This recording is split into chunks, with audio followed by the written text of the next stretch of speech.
Hello and welcome to Prairie Pulse. Coming up a little bit later, we'll take a look at how James O'Rourke has influenced artists in and around the region. But first, joining us now is Peter Skakum, the owner and CEO of Tangent Strategies out of Winnipeg, Manitoba. Welcome. Yeah, thank you very much, John. Well, Peter, as we get started today, tell us a little about yourself and your background. Yeah. Well, my background academically is marketing, and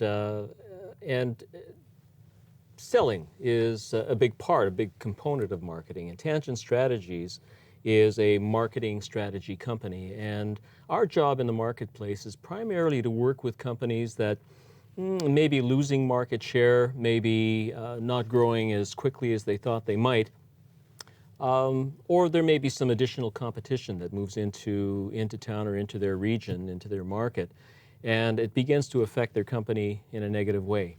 And our job, usually after they've tried a variety of things to correct the situations, our job is usually one to come in to analyze what they're going through and determine what the problem is, what's causing their problem.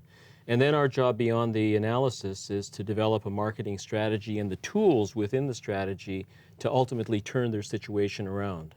And so ultimately, we're able to do that on behalf of our clients, and we do that throughout Manitoba and different parts of Canada. Well, what made you decide to found Tangent Strategies? Well, Tangent Strategies is actually a rebranded version of a company that I held for about 18 years prior called Hawthorne Revere Communications. And Tangent Strategies was really born out of the fact that we recognized that companies needed more than the hard goods, the advertising, the brochures, print communications, and so forth. What they needed was they needed to have that all backed up by a strategy. And we recognized that in order to make those tools, those marketing tools work, they had to have a strategy behind them. And so we developed Tangent Strategies to really focus in on the creation of a marketing plan prior to doing anything else. It's much the same way when you're starting a business, and it's recommended that you have a business plan. Before you execute your marketing, it's a good idea to have a marketing plan. And so we dedicated and rebranded Hawthorne Revere Communications to Tangent Strategies, and we began then to specialize in the developing of marketing strategies. Okay. Well, in your blog, I Sell More, you advocate the rebranding of the sales profession in North America. Now, and also you say that it's remained virtually the same since World War II. Yeah. Well, why is that? Well, selling, the techniques that salespeople use today throughout North America, by and large, are very similar to what they used back in the post-war 1940s. And it hasn't changed an awful lot. And the problem with that is that salespeople are having a more difficult time in reaching their target audiences, much more difficult in making that first introduction. And it's primarily due to the fact that there's this long-held stereotype that salespeople are very, very self-serving. It's about them. It's about making the sale and doing whatever they feel is necessary, saying and doing whatever they feel is necessary to close the sale. And so consequently, that tends to make people on the other side of the desk, the prospective clients, very on edge. And so there is that stereotypical image of the salesman in the plaid suit selling used cars, and that has been maintained over the decades. Are you calling that the prevailing brand, or what? That is the prevailing brand, absolutely. Absolutely. Salespeople are very different in a lot of ways from that prevailing brand, and there are a lot of laws that have changed the way salespeople and companies who employ them operate. But the marketplace hasn't seen a marked difference. And what we've noticed is that there are still salespeople, for example, John, that are making cold calls. And when I say cold calls, I mean walking into people's offices uninvited, unannounced, and expecting everyone to drop what they're doing to listen to their sales pitch. Well, that was something that was done in the 1940s and in the 50s and in the 60s and so on. And every time a salesperson does that, they perpetuate that old stereotype.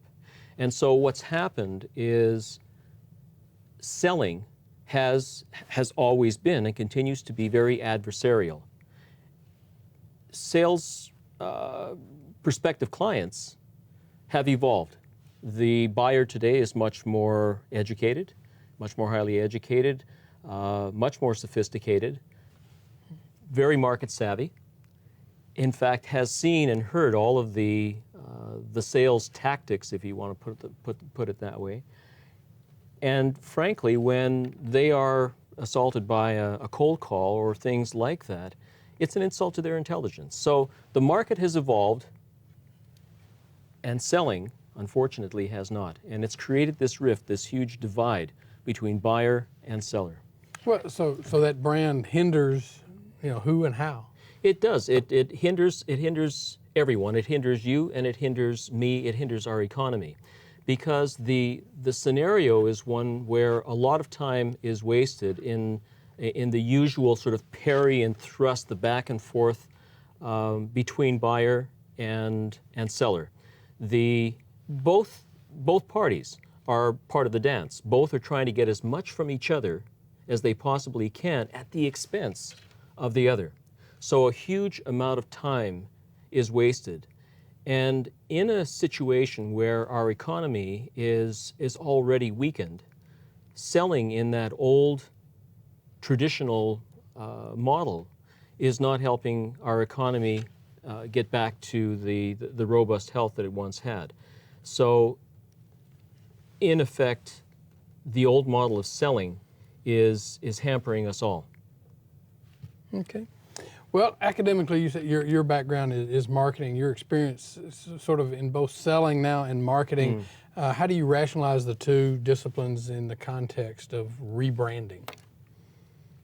Well, I think the most important thing for North American companies to recognize is that marketing and selling, first of all, are really not two separate disciplines. Selling is very much a component of marketing. And, I find myself many times falling into the trap of saying this phrase, marketing and sales. And you see it everywhere, marketing and sales. There is really no such thing as marketing and sales. Sales is a component of marketing. It would be as if I were saying, I am driving a car and a steering wheel, or I am eating a chocolate cake and flour. Those are components, the steering wheel and the flour, and they're understood as being part of the whole.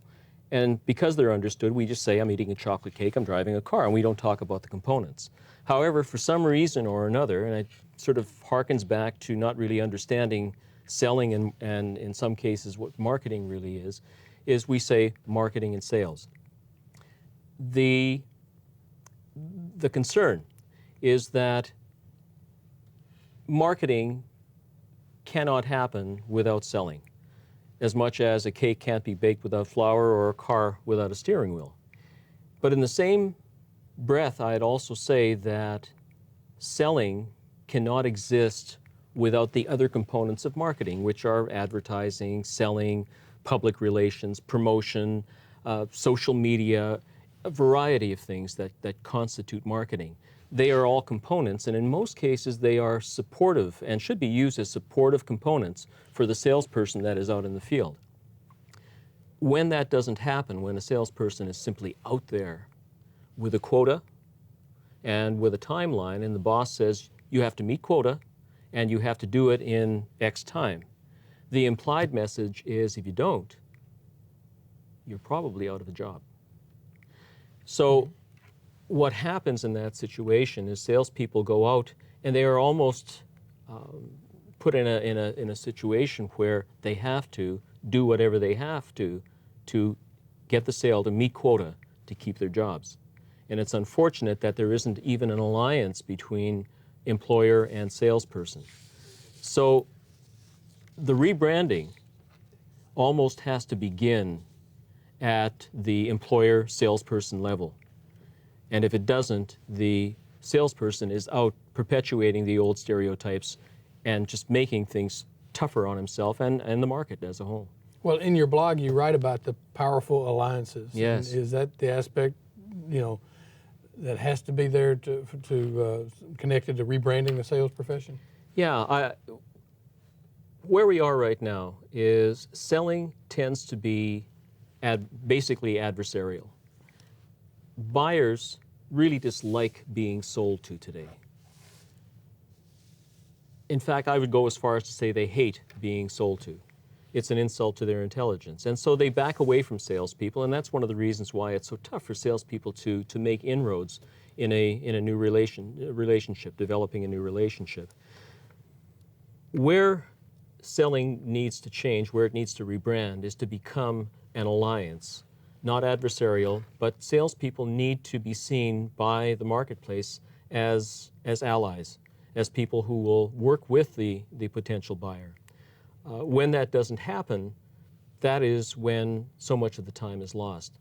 The power in powerful alliances is the power that is attained by the salesperson and ultimately by the company who employs that salesperson, the power to outsell their competitors because they are appearing and working with prospective buyers as allies. In fact, a business owner said to me one time, and I thought it was absolutely pivotal.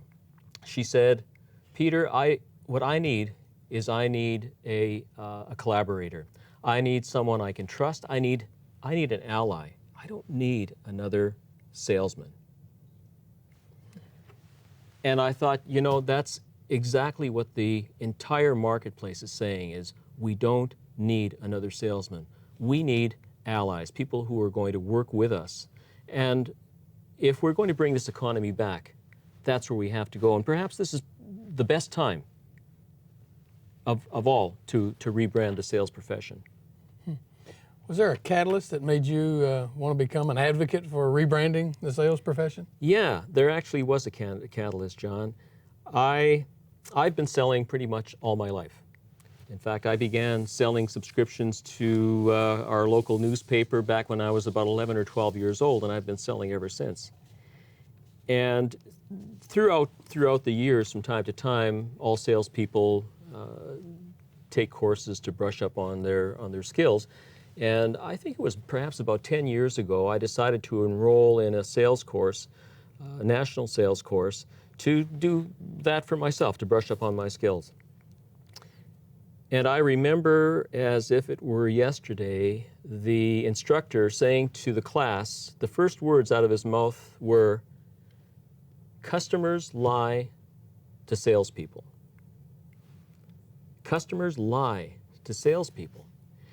And there was this collective nodding of heads.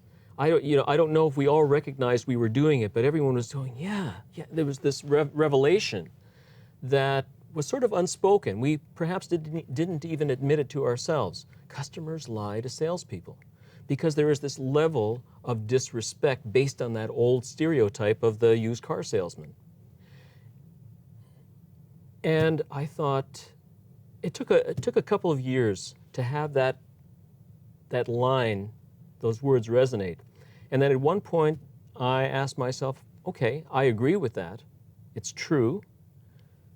The sales profession has perpetuated that. Why is it then that customers are lying, or prospective clients are lying to salespeople?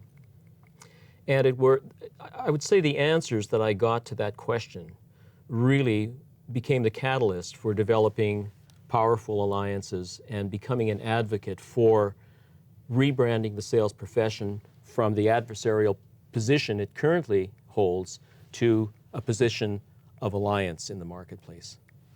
So what happens if the profession doesn't rebrand? That's a good question. What if the profession doesn't rebrand? I think the best way I can answer that is to give you two little very quick stories. One is a gentleman that I met on Twitter, right? Social media, social marketing. His name is Denis Cote, and Denis Cote is the director of sales for Hotel Quebec in Quebec City. And I met Denis on Twitter, and I was taken by a tweet that he had made, and the tweet was, and I think I'll read it, it said, should you use, it was a question, should you use social media instead of hiring a salesperson? And I thought, wow, use social media instead of hiring a salesperson. So I answered him back, and then coincidentally, we talked yesterday, and we talked about that, and he did just that. He was ready to hire a second, third salesperson, and he decided not to, and hired a social media specialist instead. And he was telling me that they have, since they've done that, they have actually booked quite a few rooms in the thousands of dollars just from Twitter alone. So that's story one. Story number two is a client that I currently have. He's a younger fellow, about 25, 27, about to get married. He is a home renovator. And he had come to Tangent Strategies to have our company name his company, to find a name for his company. And we did that. And then I asked him about a website, and, you know, because he didn't have one. He said, no, he says, Peter, I'm not going to have a website. And I said, oh? He said, no, he says, I really don't believe in websites. I think I can promote more effectively by using social media. And I thought to myself, that is absolutely amazing. Take what Dene said, and here we have a fellow of a generation that is considering not even having a website. Could it be that websites may eventually become passé? We are in a business world, in a world that is constantly evolving.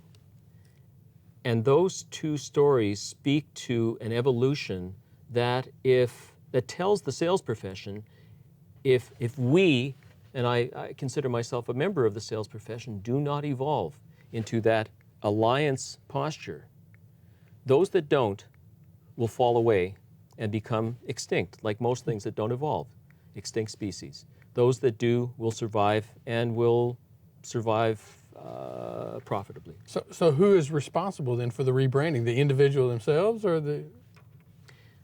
I think first and foremost, the responsibility is to make the markets aware of the fact that they need to rebrand. A wake-up call, if you will. I think the responsibility then falls to the employer, because I've done a number of sales training seminars where we've talked about not making cold calls, not walking into offices cold. And the salespeople would look at me and say, Peter, do you know what my boss would do to me if I stopped making cold calls? They have no choice. So the employer needs to take the lead role and then train the salesperson to understand that they no longer have to be an adversary, which is really very uncomfortable even for the thickest skinned salesperson. They no longer have to be an adversary, they can be a friend. And you know, the best example of that actually came to us back in the 1940s. We may all remember the television program, or the movie, that was called Miracle on 34th Street. Right? We remember that it was a story about an elderly gentleman who looked like Santa Claus and actually believed he was Santa Claus. And Macy's department store hires him as their seasonal Santa Claus, their department store Santa Claus. And he's up taking children on his lap, as all department store Santa Clauses do, asking the children, what do you want for Christmas? And in this scene, Santa takes a young lad up on his lap, says, what do you want for Christmas? And he looks past the boy and sees his mother in the background. And the mother is going, no, don't promise, don't promise. But Santa does what he normally does, and he promises the child it's going to be there on Christmas morning, that toy. When the mother comes to collect the child, she ultimately says, Santa, what in the world did you do? I cannot afford the toy. I'm having a difficult time finding the toy. He says, Madam, calm down. I can tell you that that toy is available in our competitor's store across the street at a fraction of the cost we're selling it here. If you go there, and suddenly all of the fear and the tension melts away, and she collects her child and she wishes Santa a Merry Christmas. And as the story goes, all of Macy's department store, all their departments start to do what Santa Claus does. The manager was ready to fire Santa.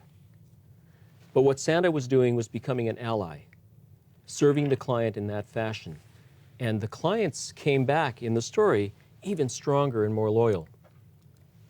And that is the importance of becoming an ally. Peter, we are running out of time, boy, and there's a lot of questions I wish I could ask, but why is selling such a hard thing to do? Selling, John, is a difficult thing to do because we put salespeople in such a difficult position to do the job. If I were going to work with you, you would want to see me as a friend or an ally, and you want to have a certain level of trust. It's difficult in the initial stages, the way salespeople approach prospective clients, to garner that trust. And so right from the get-go, salespeople are put in a position of having to demonstrate in a way, and they have so much to overcome. They have that image to overcome. Okay. Peter, we are running out of time, but if people want more information about Tangent Strategies or yourself, where can they go?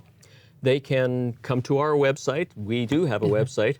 We're at tangentstrategies.com, and you can follow us on Twitter. You can come to us on LinkedIn. Peter, thanks for joining us Thank today. you, John. Stay tuned for more.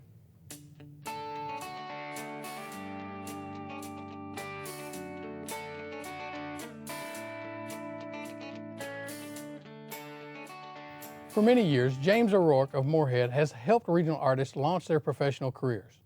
Two of those artists talk about the pivotal role James has played in the development of the region's arts community. You know, it's been, again, tremendous for my career and what it has done for me in terms of, publicity when I've gotten contacted from many, state publications, and I've gotten media attention because of exhibits at their work. And so the first thing we'll do is we'll just slam this ball down in the middle of the wheel, and the first step is going to be to get it centered.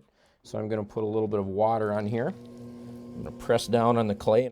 Yeah, with Jim at the Gallery and Museum, all works are generally for sale. I mean, you may have a couple pieces that were not for sale or purchased previously or belong to another collector or something that you can show, but largely, my work is for sale there, and oftentimes within, after the opening weekend, he might have sold half of the works in an exhibit. So we've certainly had, good luck. Working with Jim and the Rourke Art Gallery Museum has been a tremendous benefit to my career, there's no doubt about it. This year this upcoming fall, we'll be installing our 10th annual show. So for 10 years in a row, I've worked with Jim, and again, sometimes at the gallery and sometimes at the museum. But what it does for you is it adds a certain amount of validity and credibility to what you do, and it certainly pushes you. I have to be developing a new body of work, and I can't be showing the same things over and over. I don't know if people really understand the incredible impact that Jim has had on the art scene in the entire region. Having initially worked with the Plains Art Museum and then the Rourke over the past many decades, he's literally been the person who has jump-started and given opportunities to many artists who certainly, needed it. Some of the artists, I suppose, that we've exhibited over the years obviously are much more important now. Obviously you'll be trying to exhibit the finest artists that live in the Fargo-Moorhead area, particularly, and then the Red River Valley, and then we move out to western Minnesota and North Dakota, sort of our general area, where most of our members come from, and also where the artists that have one-person shows here. I put down some of these shapes on these panels, glue them down, and then usually paint them a single color, and then I begin adding colors one layer at a time. What he's done really is he's developed a following of people who are really committed to that museum. people who donate their time, donate money, donate energy. It's tremendously important. What's that expression about selling? Somebody said this about selling books. You throw them at the wall and see what sticks. And he sort of throws the artist at the wall and sees what sticks. I mean, Brad is an example of somebody whose work he can sell. Once you get somebody whose work he can sell, you show them once a year, you know, indefinitely. But in between that, he'll take a chance on artists who's